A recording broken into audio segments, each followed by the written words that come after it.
Welcome back to Represent NYC on the Manhattan Neighborhood Network. I am joined now by Assemblymember Harvey Epstein, and we're going to talk really quickly about the rent relief program that is about to be signed or hopefully be signed. Can you tell us a little bit about what might be coming down the pipe? About 3 weeks ago, we passed a piece of legislation that says we allocated $100 million for tenants who are rent burdened. So they had to be rent burdened before COVID and more rent burdened now. And so that money will then be a rent subsidy for those households who are below 80% of area median income.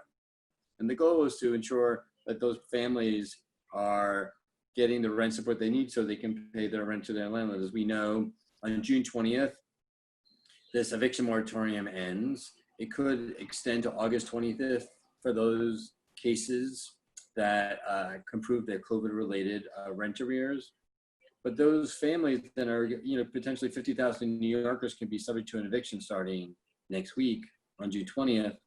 So there's got to be money to assist those. And we're talking about, billions of dollars of debt that tenants owe that they can't pay. There's 4 million people who are unemployed in New York State.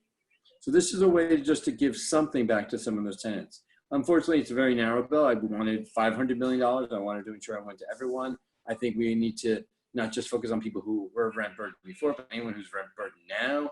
I think we need a much broader and enhanced program. I also think we need to talk about how we cancel a portion of the rent or cancel the rent, and so that the landlord doesn't get the whole money back and that everyone's tightening their belts a bit.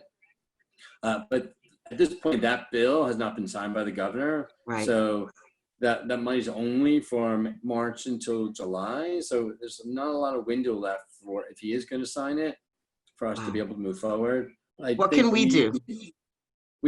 Everyone should call the governor and say, if people support the bill, he should sign it. What we do need is money for tenants. We know that tenants are struggling. We know, especially our undocumented brothers and sisters who didn't get unemployment or pandemic unemployment assistance are even worse off. So there are so many New Yorkers who are struggling and they're going to need rent support. That's either through a cancel rent movement, which I fully support, or some form of rent subsidy that can't include paying the landlord 100% of the rent because we don't have the resources to do that. And so the goal is to get either the governor to sign this bill or get the legislature back in session to do a better, more comprehensive package of the bills. Assemblymember Harvey Epstein, thank you so much for being here with us today. Thank you.